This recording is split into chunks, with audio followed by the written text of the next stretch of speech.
If you're worried about the burn ahead of time, that's going to result in a bad outcome. It hurts me a little bit to say to ignore the burn, but really ignore it. It's not that that's the wrong thing to do.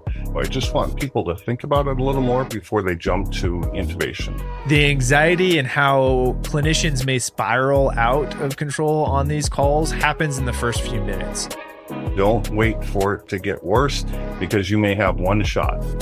Once you find yourself trying to debride a burn or worrying about what sort of dressing to put on it, that's when you're going to miss an airway injury that would be detrimental to that patient. You on 8? You on 8. Okay, you're clear. Stand by for your base. Tired of paramedic education that sounds great in theory but falls apart when the call comes in? This is Loud and Clear, EMS Guiding Principles, the show for paramedics who want education that actually works on the street, not just in the classroom. Because what you do matters, and your training should reflect that. I'm Ross, a former paramedic turned emergency physician with a subspecialty in EMS. And I'm Will, a critical care flight paramedic with over 15 years in both 911 and air transport. We've seen what happens when theory meets reality. So, what separates paramedics who thrive under pressure from those who stumble? Well, tune in, because the answer might surprise you. Loud and clear, number 2, go ahead.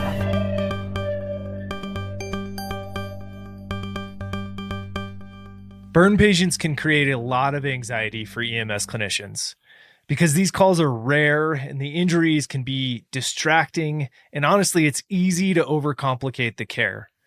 But the best approach often starts with the principles that you already know. Before we begin, we're going to hear from the winner of the American Burn Association's giveaway, who received free access to the ABLS Now course. So my name's Heston. I've been in EMS for 4 years. Most of that time as an advanced EMT. And then 1 year ago, I got my paramedic license. So I'm in my first year of practice as a paramedic. And I just started in a new agency in the Salt Lake area in Utah. And it's been a lot of fun. I've been learning a ton. So why did you decide to go from EMT advanced to paramedic? Yeah, I started riding on the ambulance as an advanced EMT. I never worked as an EMT. And I did so because I was actually in school to become a physician. So I was doing all the pre-med classes. And as soon as I started riding on the ambulance, I just kind of fell in love with EMS as a whole. And I was like, this is way better. I could basically be a doctor in the back of an ambulance if I go to paramedic school, which was kind of my thinking. And so I went to paramedic school.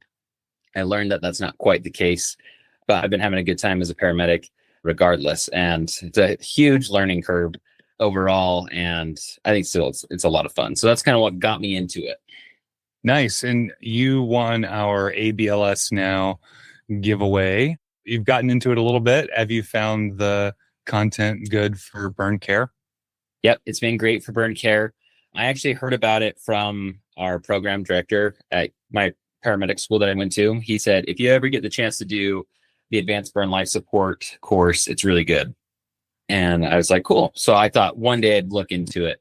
But then I saw the link for the sign up for a free giveaway. And I listen to you guys' podcasts all the time. So I was like, sure, I'll sign up. And yeah, it's been awesome. The module that I've done so far has been great. Comes with a textbook resource, just a PDF file. That's got some really good information too. Nice. As you're like a year into being a paramedic, like what are some things that you feel like they didn't teach you in school that you wish you had learned? Yeah. So I really came out of paramedic school feeling unprepared as someone to, I guess it became apparent in paramedic school once I got to like the precepting rides that, oh, the job of a paramedic at the end of the day, yes, is to provide that care, but it is a big like orchestral type of a job. Like you are leading the team and managing the scene. And so I came out of school feeling pretty unprepared there. And so it's something I've really been kind of focusing on is becoming a better just scene management and that kind of stuff. And I know a lot of it comes with experience, but your guys' podcast has been extremely helpful because you guys talk about those guiding principles of how to manage scenes and just good care as a whole. And so I would say that's probably the biggest thing that I've been working on, and I've been improving. So Oh, wow. yeah, happy to say that. Where do you see the improvement? Like, what's a good example? So funny enough, I had a conversation with Ross not too long ago because I was interested in the fellowship program that you guys do. Yeah. And in that conversation, he told me about the episode with the EMS power curve. I went back and listened to it, and then I read your blog post about it, or your email posts on it. Oh, yeah. And it's so crazy how everything kind of pans out. So in that power curve, the big thing that I took away from it was kind of breaking the call up into the chunks. That helped me a ton. Like as soon as that was mentioned, that was a light bulb moment for me. And I was like, oh, I can do that. And that makes a lot more sense. It kind of gives me clear direction and goals in each section of the call. Well, I had been thinking about that and doing some mental rehearsal for my next shift on how I was going to implement it. And then the next shift, of course, it's kind of a crazier shift. The first call we run was a CHF exacerbation that turned into a cardiac arrest. The next two calls were cardiac arrests. And then the fourth call was actually for my sister who lives in my service area. And I just moved to that area, and she was an SVT, rated 210. She converted well with vagal maneuvers, and she's doing great now.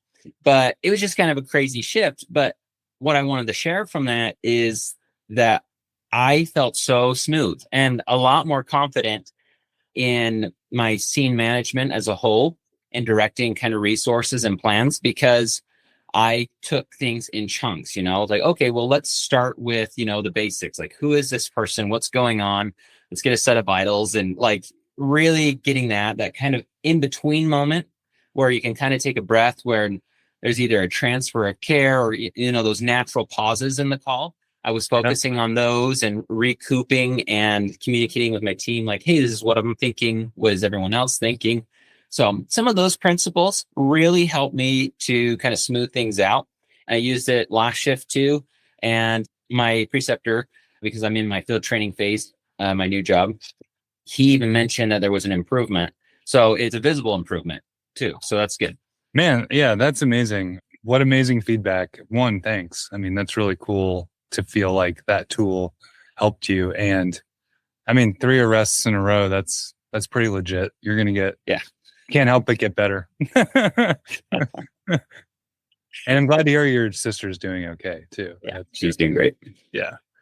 Well, man, yeah, that's super cool. How do you think you can take that and like roll that into even more success or learning? Like, do you see that applying to other aspects of the call or your care? Definitely. Yeah. For me, it's still kind of practicing it is where, and refining it. When you learn a new skill, I think sometimes we, learn a skill, and it's like, okay, cool, I got it. Like mentally we have the steps, but I've learned in other aspects of life and in EMS that it takes a minute to kind of refine things. So I'm obviously just still refining it and getting better, asking more experienced people around me, some mentors, what they would do in certain situations. So that's kind of where I see that going. It's a very useful component. And then I would also say, because in that call with Ross, we also talked about mental rehearsal quite a bit.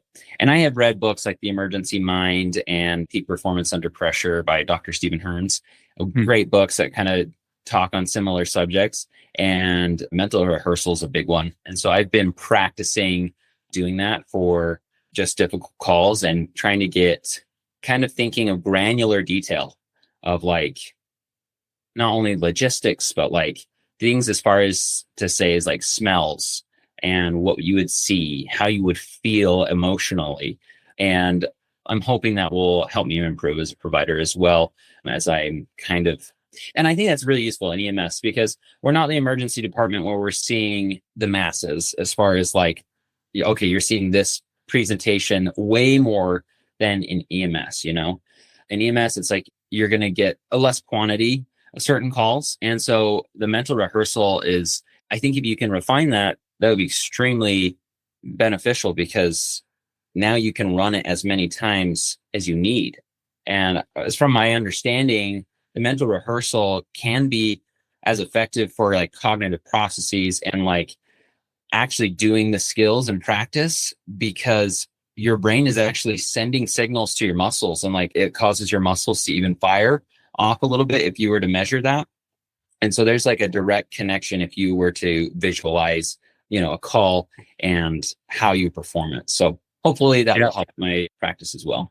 Nice. Yeah. I mean, you're spot on. The research actually supports that if you simulate something in your mind with the maximum amount of detail that you can do, exactly like you're describing, thinking about smells and sights and other sounds that play into that scene, you are getting those neurons to fire. And so you are building pathways that, to part of your brain, it doesn't know the difference between something that is mentally simulated and something you really do.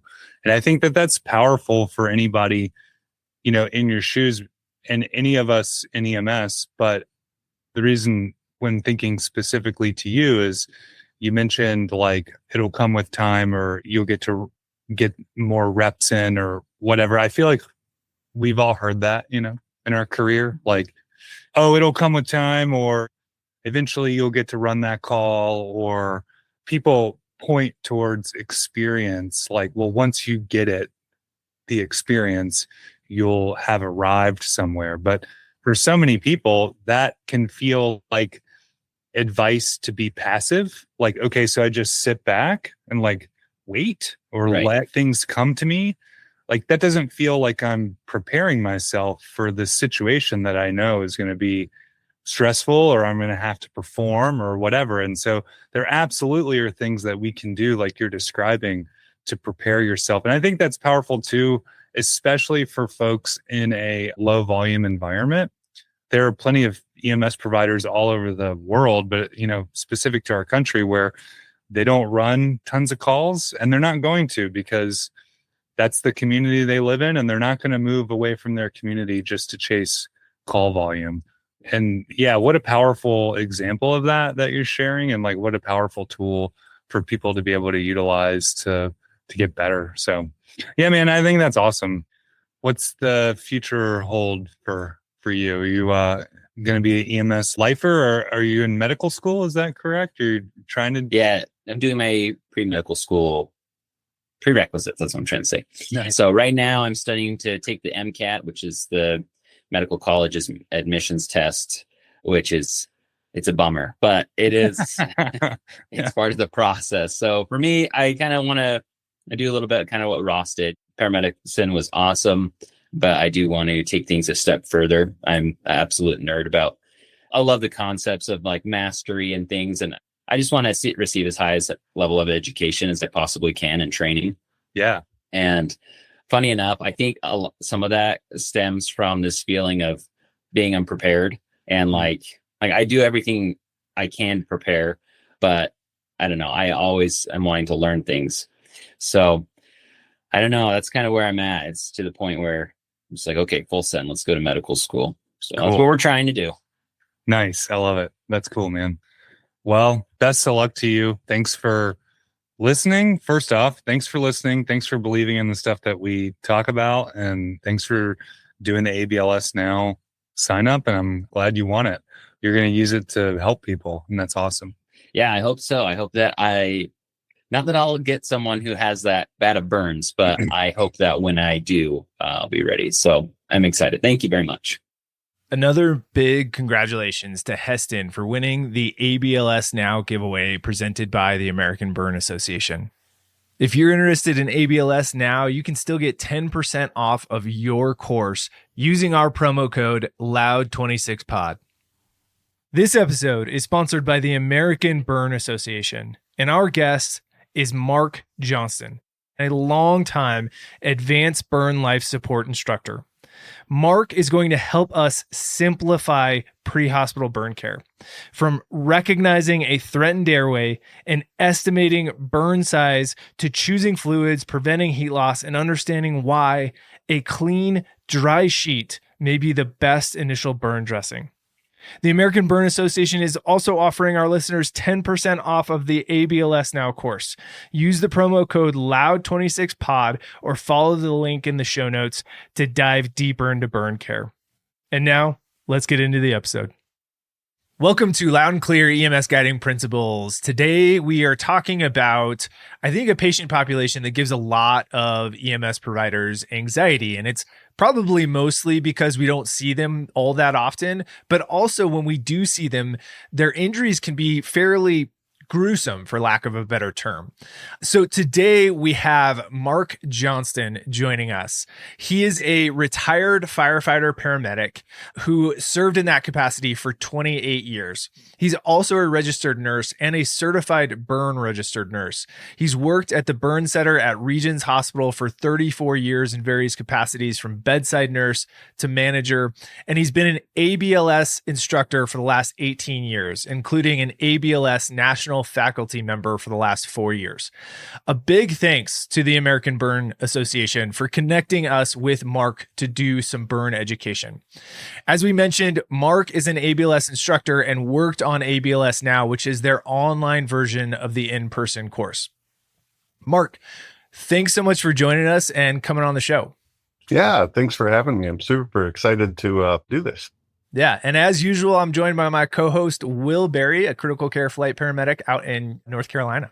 Yeah, Ross, I'm excited to also talk about this. I think I can count on probably one hand the number of truly critical patients I had that were critically burned, and that was kind of the only thing going on with them. And so the cognitive load is high, the stress is high, and the priorities are somewhat different than some of our other patient populations. So I'm excited to dig into this and hear from Mark.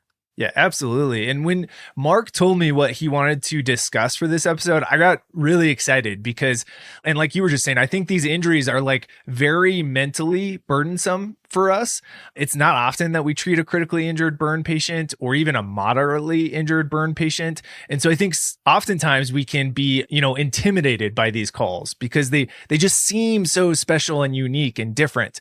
Anytime there's something like that feels unique and different, I think it is so wise to simplify our approach to those calls. Part of our intimidation is that we don't have a simple framework for this because we don't run it all the time. If we can simplify our approach and our thought process in these patients, we will be way more effective given their rare occurrences in our careers. So when Mark told me how he wanted to approach this episode, I got really excited because that's exactly what he's going to do for us today, is simplify this approach. Mark, talk to me about the principles that we're going to fall back on as we go through this episode. Absolutely. First and foremost, we always rely on our ABCs, right? And that's really incredibly important for burn patients. The ABCs are absolutely going to be the priority all the time. So prior to that, we want to kind of determine mechanism, and that will help guide where our assessments should fall. What I don't want people to worry about is wound care and dressings. Once you find yourself trying to debride a burn or worrying about what sort of dressing to put on it, that's when you're going to miss an airway injury that would be detrimental to that patient. Yeah, great. So let's first talk about the challenges burn patients present for EMS workers. Yeah, so I think as Will had talked about, it's few and far between, right? You're not going to see many burn patients, and then you're not going to see many critical burn patients. So that causes a level of anxiety. And then add to it a pediatric burn patient. That adds a whole nother level of anxiety. So what I try to think about is these patients are trauma patients at their core. And my guess is that you will all take care of trauma patients more often than you take care of burn patients. And if you use the trauma guiding principles on assessing airway, breathing, circulation, that's going to result in a good outcome when caring for a burn patient. So again, not getting hung up on the things that don't matter, which hopefully we'll dive into a little later, and just focus on the life threats and the priorities in the beginning. I love that. Almost try to ignore the burn at first and assess the patient the way you already know how for any trauma patient, which is a call that you probably run fairly often. Right. Yeah. We'll get into assessing the burn later down, kind of into the more secondary survey. But yeah, if you're worried about the burn ahead of time, that's going to result in a bad outcome. The burns are distracting injuries too, right? If I showed you a burned face on a pediatric patient, everybody would go, oh, And that would guide you to like, oh, now what am I going to do? Instead of just ignoring that. It hurts me a little bit to say to ignore the burn, but really ignore it. We'll get to it at some point, but it's not an immediate life threat. Mark, you were talking about identifying early the mechanism.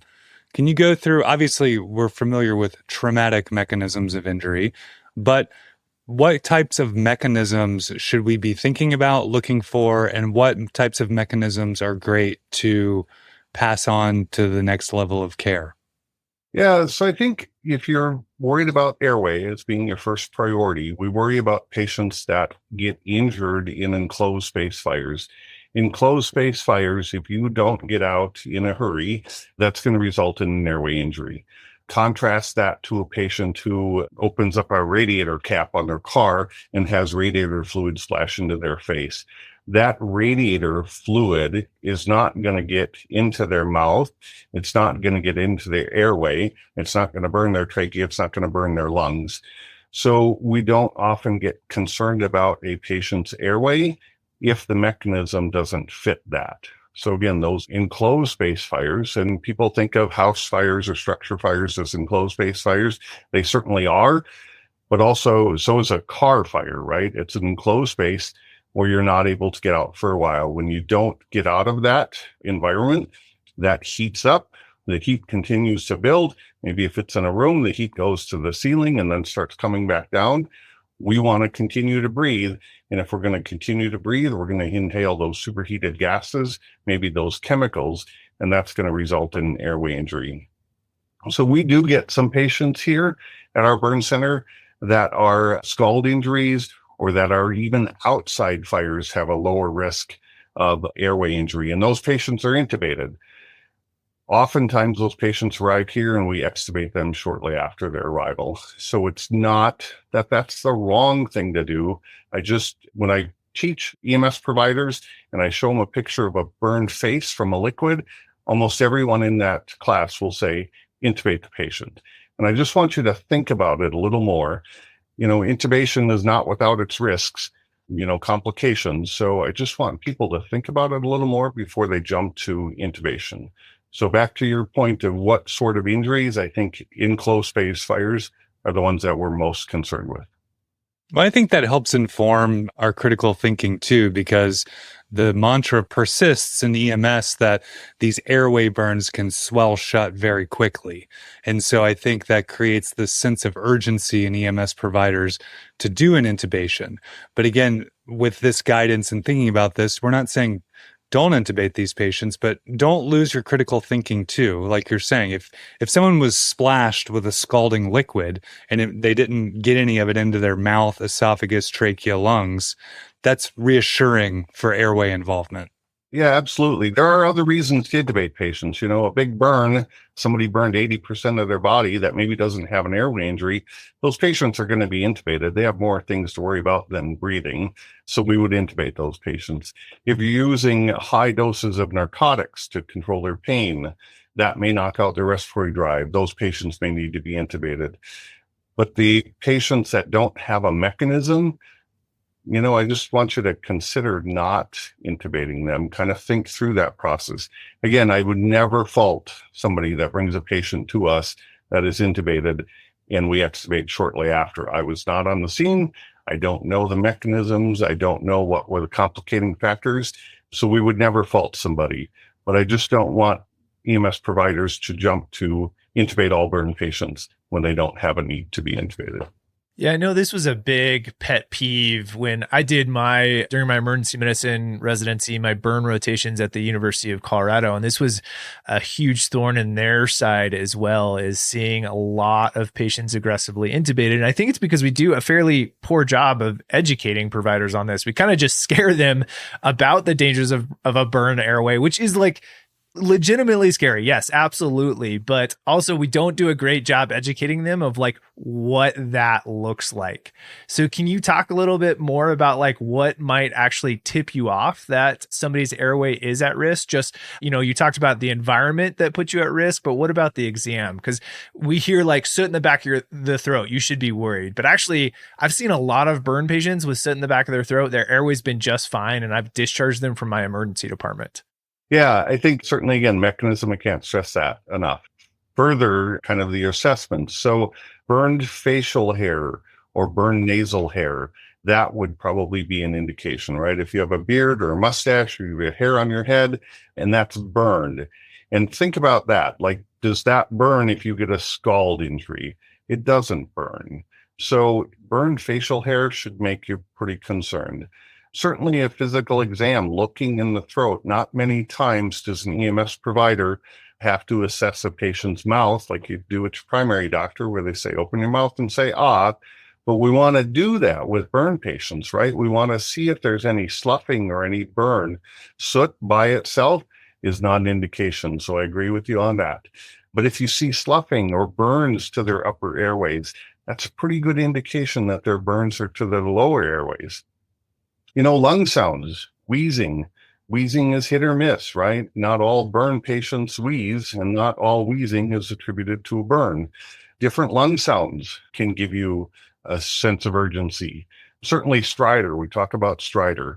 Stridor in a burn patient is bad, right? Those patients should get intubated quickly and have their airway managed. Carbonaceous sputum is another one. Like we talked about the soot in the back of their throat, but if they're coughing up sputum that has black flecks in it, that sputum is deeper. That would be a concern.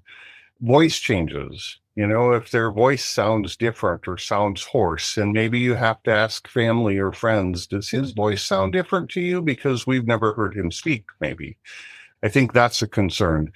And then certainly, if they're acting not normal, they're hypoxic, right? They're confused, restless. All of those kind of things should give you a key that maybe there's an airway injury going on.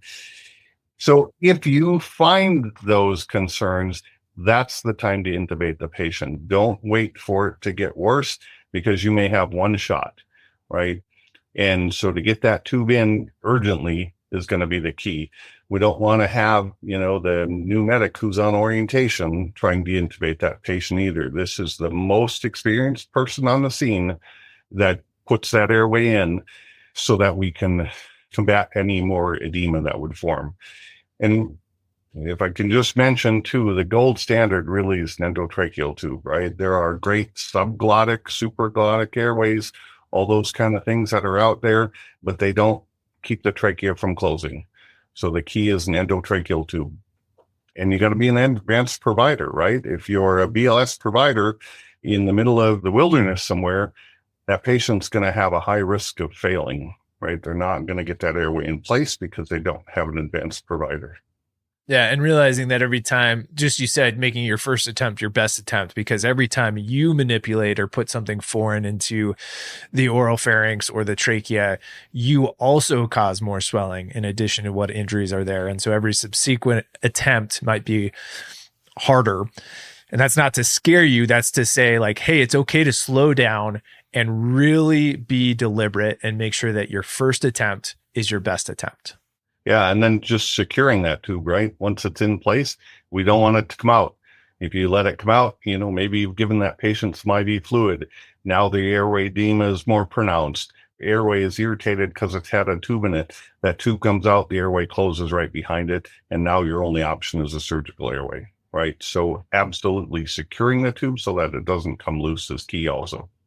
You talked about, so initially for the vast majority of these patients, we just should approach them by just ignoring the burn and following our frameworks that we use for trauma, assessing their A, B, and C's. But what are the times that maybe we should be concerned about the burn sooner rather than later? I think airway is one of them we talked about, which hopefully as you're going through your ABCs, you're going to come across. But are there any other times where the burn is going to be our primary concern there? So the burn itself is going to cause some fluid shifts. So getting, IV started and getting fluid resuscitation a priority, but the burn itself, it's not really a concern early on. Certainly if there's swelling in place, and we're going to talk about espirotomies, things like that, which generally, they're not going to happen within the first 15 or 20 minutes. But yeah, the burn itself, unless it's 100% full thickness, and you're going to decide on maybe not to resuscitate that patient, that's where the burn itself would maybe be a priority, but again, not directly, right? It's helping us make decisions into what we're going to do next. I think that's really important to know and say out loud, right? Because I think the anxiety and how clinicians may spiral out of control on these calls happens in the first few minutes. And if you realize that in those first few minutes, you can remember nothing about burn care and just treat the patient and the ABCs. And if you just follow your usual frameworks in the first 3 minutes, that call is going to start to develop a flow. You can assess life threats, treat life threats like you already know how. And as soon as you've ruled out or treated any life threats that exist, now you can sit back with a little more calm and a little more time to be like, okay, now what should I do about these burns? Right. Yeah, I completely agree. Kind of going back to your, what kind of burn or should the burn take a priority? As I'm thinking about that more, maybe again, back to the mechanism of the injury, I always think thermal burns because that's primarily what we're going to see, right? But if it's an electrical burn and you can determine that, well, the source of electricity is still on that patient, we got to get that source of electricity shut down before we move that patient to safety. In that situation, I might, check a pulse earlier than I would because of the electrical current that can cause the arrhythmias. If it's a chemical burn, certainly getting the chemical off the skin quickly because that's going to continue burning if it's not removed. So again, along with assessing the airway, I think the key is determining the mechanism and stopping the burning process, right? That should be key for EMS. Whatever the process is, you got to stop it. If you're sitting on scene and a patient comes out and they're on fire, before we're managing the airway, right, we're putting the fire out. So understanding, again, the mechanism and then stepping through your ABCs is absolutely important. Once we've addressed airway, breathing, life threats, we've looked for other significant trauma to the patient, and we're starting to assess the actual burn. Walk me through that, because all I can think about are stick figures with iterations of the number 9 on them. Yeah. So assessing the burns. So I think, the rule of 9s is great for EMS determining percentage. There are lots of other diagrams that can help you. I think when I talk about how to assess burn percentage, I always tell people, don't be afraid to use, some sort of reference material. There's so many apps that you can get on your smartphone, badge buddies that you can have on the back of your ID badge that has the rule of 9s. If you don't use some sort of reference material, oftentimes you're going to be wrong, right? And I think, the adult rule of 9s is pretty basic. Your head is 9%, your arm is 9%, your legs are twice as big as your arms, so they're 18%. And then you get 9% for your upper chest, 9 for your abdomen, 9 for your upper back, and 9 for your lower back. And then the 1% is for your genitalia. It's pretty simple if you use it every day. Absolutely, you have to know it for the National Registry, right? Without a reference material. But after that, use some sort of reference material. And again, determining that percentage will help guide kind of how critical your patient is. If you assess their burn and their burn is half their arm, 4.5% burn generally isn't going to be a non-survivable injury, right? But if you're upwards in that 15 or 20%, that for us, when they come into the hospital, is a critical care patient. 15% in kids, 20% in adults is generally recommended. That's where that patient is going to be sick. If you have a number less than 10%, not that that shouldn't be concerning to you, but it should be less concerning than a bigger burn. Oftentimes these injuries are splotchy, right? Like it's not just their whole arm or their whole leg or their whole, anterior torso. So tricks or tips there. And also, what do you think about the rule of palmar surface? Yeah, the rule of palm works great. Where people will often go wrong is they use their palm on a 6-month-old baby, right? And that's not your palm, it's the patient's palm. So we use the rule of palm here. We often will diagram the baby's palm on a piece of paper and then use that paper to kind of lay over a burned area. And you can, each palm area, and it's palmar, I say palm, but it's palmar surface. So it's including from your wrist crease to your fingertips with your fingers closed is 1% of the patient's body. It also works great to subtract, right? If you have most of the anterior torso burned, but there's a few blotchy areas that are not burned, you can use that Palmer method to subtract from that 18% in an adult, and maybe you get 15 or 14%. So certainly the Palmer method is great too, either that or the, basic rule of nines. One other thing, when you're calculating that percentage, it's only second and third degree burns, right? You could have 100% of your body with superficial or first degree burns, and that in that percentage would be 0%. Yeah, and determining like first, second, third degree burns, I know like especially at the point of injury can be a little challenging because they may evolve a little bit. And so for like a truly accurate number, it can really only be determined after the patient has gone through the burn room, the burn, what do they refer to it as again? The burn cleaning where they get scrubbed and washed and just a tub room or the debridement. Yep. Yeah, the tub room and the burn debridement, and then you get a truly accurate number. So we're just trying to come up with a rough estimate. But you mentioned like only second and third degree burns. So at the point of injury, what's going to clue us off to those types of burns? Yeah, so typically in Caucasian people, the skin is going to be cherry red if it's a first degree burn. In darker complected people with more melanin, their skin still can turn cherry red, but it's a little harder to distinguish. So the blanching works pretty well. If you can push on a burn and it blanches and then it turns back to red, that could be a clue that that's a first degree or a superficial burn. Obviously, the kind of way to assess a second degree burn, people always think of blisters. So that would be a partial thickness burn. That can be a superficial partial thickness burn or a deep partial thickness burn. You probably won't be able to tell that initially, but if there's blistered areas, those would count in your percentage. And then third degree burns or deep full thickness burns can look like anything, right? It can be charred skin, it can be tan, leathery, it can be waxy, pale white. Those deeper burns are calculated in that rule of nines or that total body surface area percentage.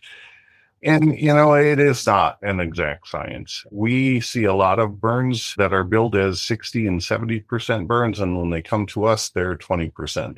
So people are calculating the superficial burns or maybe what look like partial thickness burns initially that then do turn out to be superficial burns. So, we're not looking for an exact number. Our burn percentages, we go down to the 100th percent. We're not looking for the medic to decide what the percentage there, but, somewhere in the ballpark would be good. If you're calling a 10% burn a 50% burn, somebody might be talking to you and just saying, where'd you come up with that number? Yeah. And you mentioned that greater than like 10 or 15% probably is a critical care burn patient needs to go to a burn center. Are there areas of the skin that may be less than 10%, but probably still deserves a burn center and a burn surgeon to evaluate and treat? We talked about that in the advanced burn life support class. There are some burn referral criteria. The term has kind of gone back and forth. Now maybe it's burn consultation criteria. But certainly areas of function, those burns can be smaller percentage, but can cause bigger problems in the long run. So, even your face, you burn your face, that should be evaluated at a burn center. You burn your genitalia, that should be evaluated at a burn center. I think of like palms or your hands, those are areas of function. And what we have at a burn center that another critical access hospital may not have is our therapy team. Our therapy team gets involved in patients early on so that we can preserve function. Because as burns scar, those scars contract, and that hand can then turn into essentially a claw, and you can't function with it. So those areas are areas that we would want to see burn patients. Certainly anybody with a full thickness burn, it doesn't have to be 15% or 10%, but a full thickness burn is going to need some surgical intervention. And that's what we can do at a burn center. So certainly any of those bigger burns or areas of function or specialty areas, those are patients that we want to see. Also back to pediatrics, right? Pediatrics, we should always have in our head that was this truly an accidental burn or was this intentional? And if it's intentional, those patients should be evaluated at a burn center just because we have more resources to figure out that we can get that patient discharged back to a safe environment. something that's often not realized is how multidisciplinary burn care is. You mentioned physical therapy, but also psychiatry is a big part of this. Like, it's very psychologically challenging for individuals after a burn injury, and the amount of pain and suffering that they have to go through for treatment if it's a significant burn. And then social work too. Unfortunately, a lot of these injuries occur in those with like poor housing or significant outside social stressors outside of just, drug use and stuff like that, outside of just their medical care in the hospital. Yeah, that's certainly where we have the multidisciplinary team that can help with that.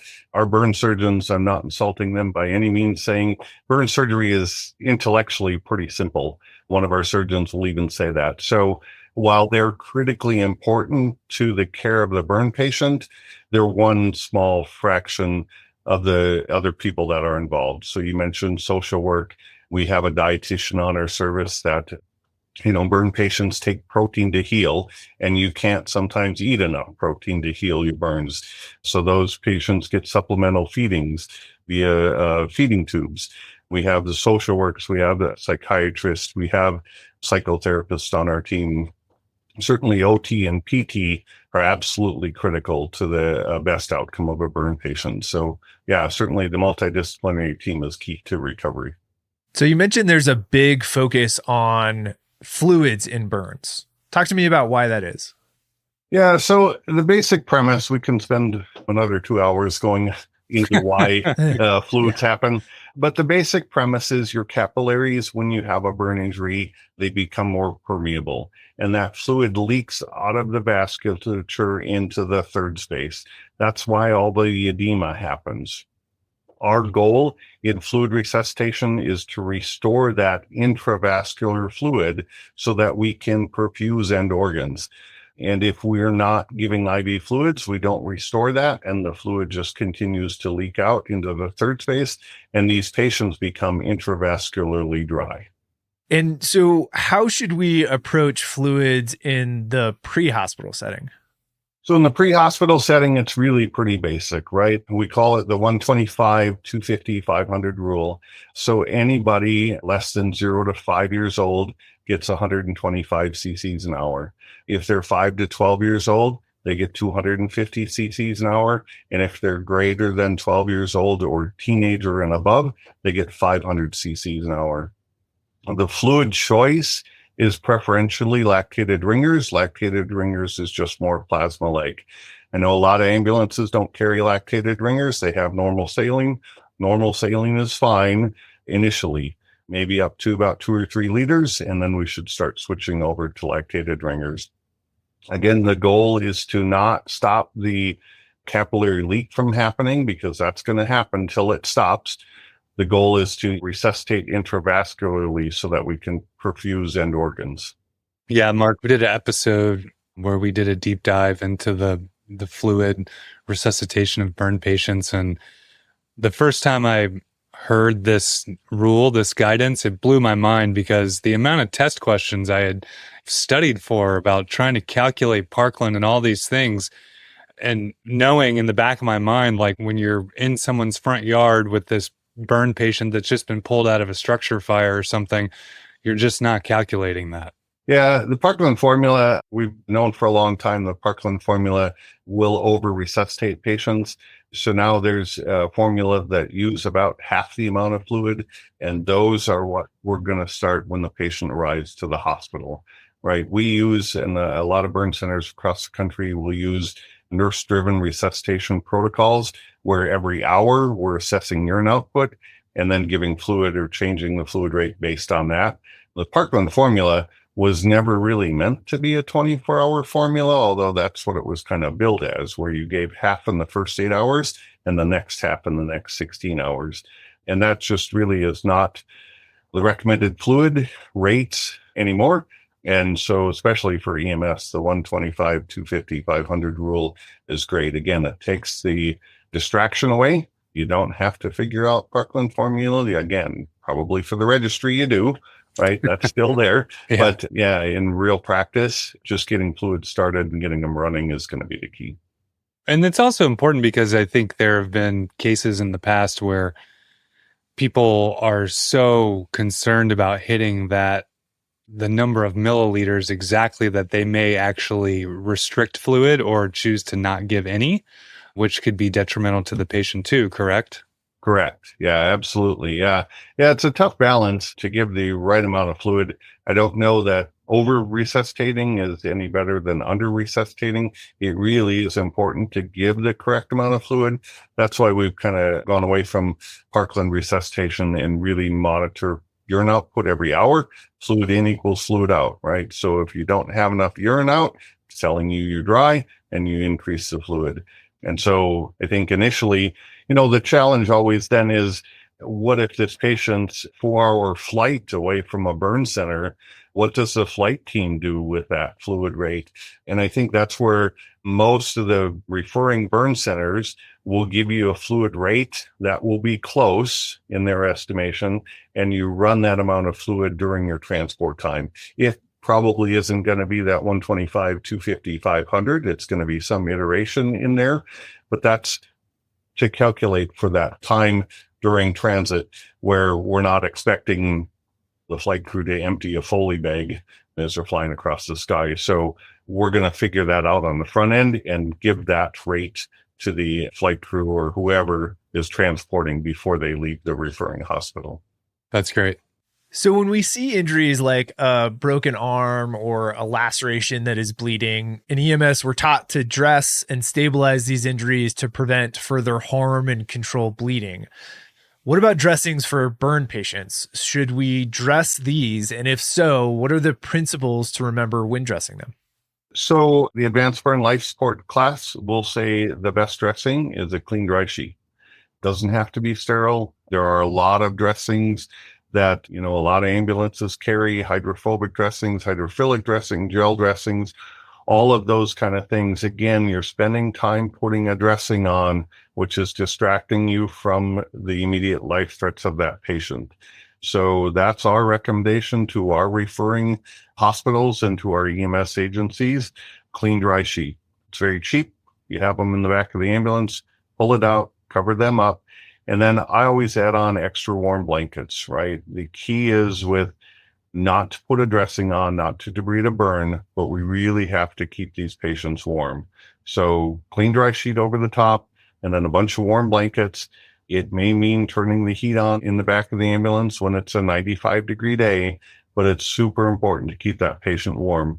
If you put a wet dressing on that patient, they just lose heat faster and will become hypothermic. So no dressings at all. Clean, dry sheet is going to be the key. Certainly, you mentioned, if there's bleeding or life threats, those are absolutely important, and we have to control those.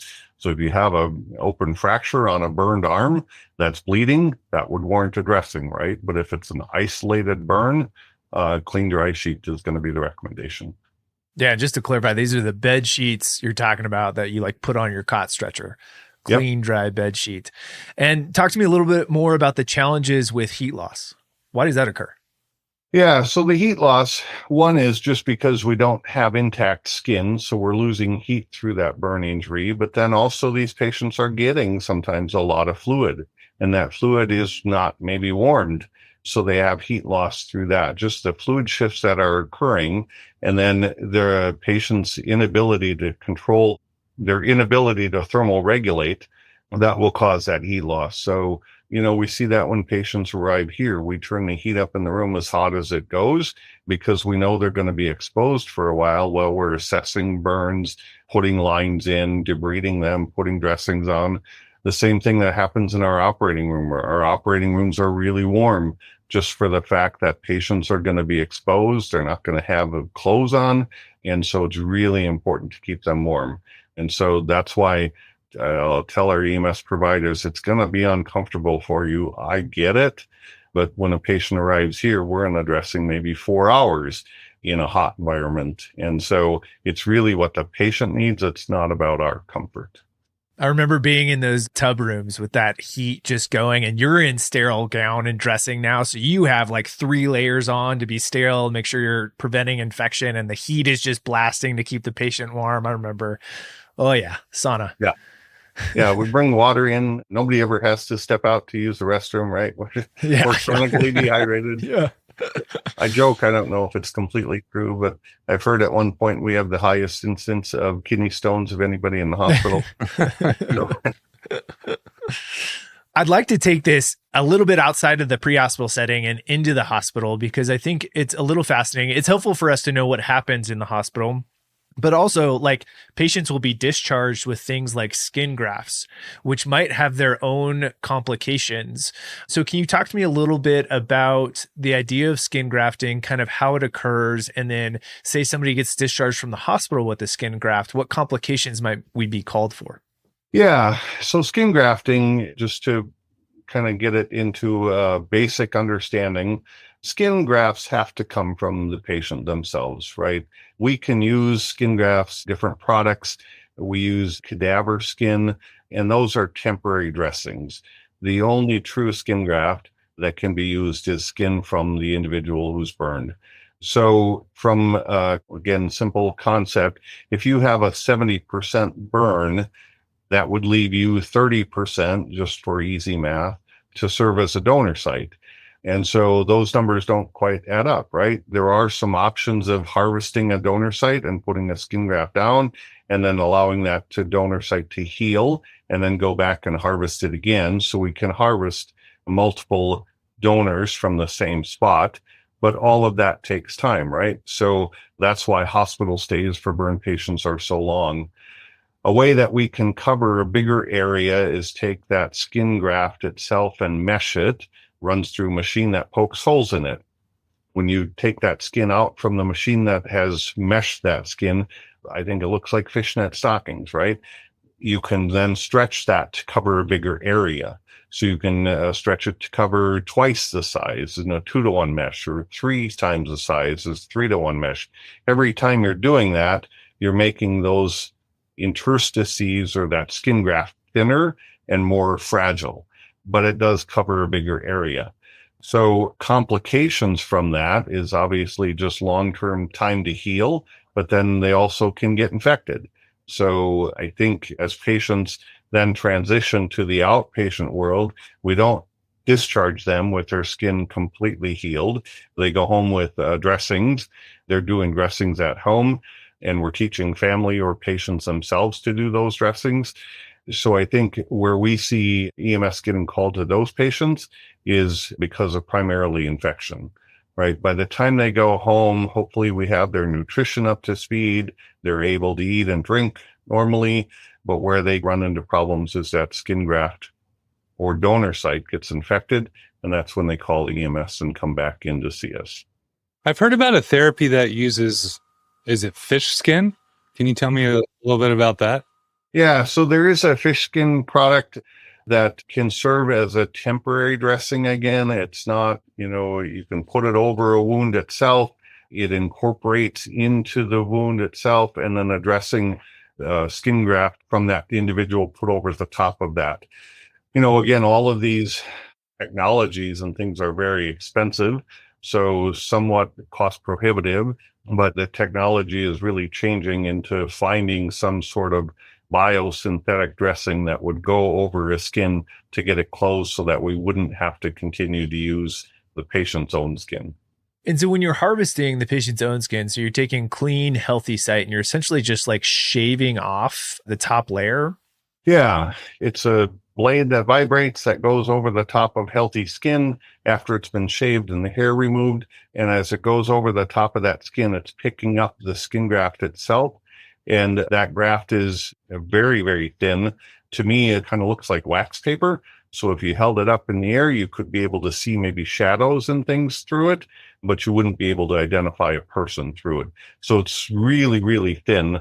And then that skin can either be laid on to the size burn itself, or it can be put through that mesher, stretched, and then stapled or glued into place. Just out of curiosity, what happens to tattoos? Tattoos are deeper generally, so we're not harvesting a tattoo. So if you had a tattoo on your arm and we were taking that for a donor site to maybe put on your face, that tattoo wouldn't transfer. The tattoo on your arm wouldn't maybe look the same. It's, again, just super thin layer that you wouldn't be able to see.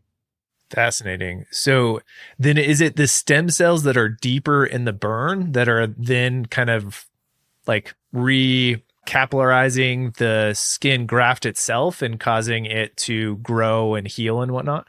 Correct. Yep. Wow. Exactly. Yeah. So then I suppose just like a tree that you might harvest and buy and plant in your yard to potentially have a tree in your yard, as that skin graft is attaching and getting a new blood supply and getting new stem cells and growing, it's a pretty tenuous time to try to help make sure this survives. Yeah, it is. You think about kids who are injured, their skin stretches and grows, and the graft will stretch and grow as they get bigger. Where we have a little more trouble maybe is, again, those areas of flexibility and function. So I often think of armpits. When you burn your armpits, we can put a skin graft on there, but it's so important to continue to move and do range of motion to those extremities and those joints so that skin that you will continue to stretch, because the skin, as it heals, it's going to want to contract. And as it contracts, you can actually fix your arms to your side then if you don't do the therapy. If you continue to do the therapy, that skin will stretch and grow with you. Not all the time. Even if you're really good at therapy and you do everything you're supposed to do, sometimes that body grows faster or that skin contracts faster than we can keep up with. And so we do a lot of reconstructive surgery. So in the case of that armpit, if your arm isn't now full range of motion, we can kind of cut that away, do a Z-plasty, stretch that back up, and then regraft that area so that we can give those patients ideally full function. We think about that with neck burns too. We struggle a lot with neck burns. And if neck burns go untreated, then your chin can actually be fused to your chest where you can't stretch your neck anymore. So again, the therapy is such a key for that. We do some splinting, some orthosis, all of those kind of things to try to help keep those extremities and keep your neck even stretched. But that's something our therapists do with our patients every day. Yeah, and any sort of damage or insults, most commonly an infection to these areas, gets taken very, very seriously so that we can try to help this graft survive. Absolutely. Well, kudos to you guys. I've spent very little time in the burn unit, but this is some of the most intimate, dirty, hot care that you can do. I mean, the rooms are warm, you're wearing gowns. One of the memorable experiences I had was bathing a patient, doing dressing changes, and doing their physical therapy all at the same time, because the patient was going to get this immense amount of pain medicine to be able to endure that. And just thinking through complexities I had never considered, this patient had bilateral leg fractures that were in external fixators while they were trying to do skin grafts. So it's like you have to keep it stationary, but you're trying not to let the skin graft shrink, but you're trying to let it fuse. It was like, wow, this is just a lot of work, a lot of very intimate, thankless work that you guys do in the burn center. Yeah, I certainly agree. I think there's a lot of things that we can anticipate, and then there's the things that you can't anticipate. Going back to the resuscitation, so that all sounds well and good, and we have a pretty prescribed protocol that we can use. Try doing that on a dialysis patient who has no urine output. So there's all those kind of things that have to come into play all the time. Being a verified burn center, which we are, we take care of everything, right? We have all percentages, all ages, all degrees, all depths, all mechanisms of burn. And it really is a tribute to the entire team that's involved. Everybody has their input in their specialty areas, and we meet, every day on rounds and talk about that and how to make that patient succeed. And then the patient is key too, right? The patient and their family. I mentioned that we send patients home earlier than we ever did. So we're relying on the family to do dressings and the families to assess the burns once the patient leaves here. So we get to know patients and families well.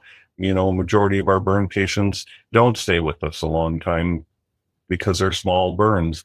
But the ones that do stay are 30, 40, 50, 60, 70% burns are here for months, even half a year sometimes. And so we get to know the patients well, and we get to know the families well. We just had a patient come back and graduated from our clinic yesterday that we saw 2 years ago. And so it's really pretty cool to be able to see those patients come back and see them living their normal life and functioning like normal people. Yeah.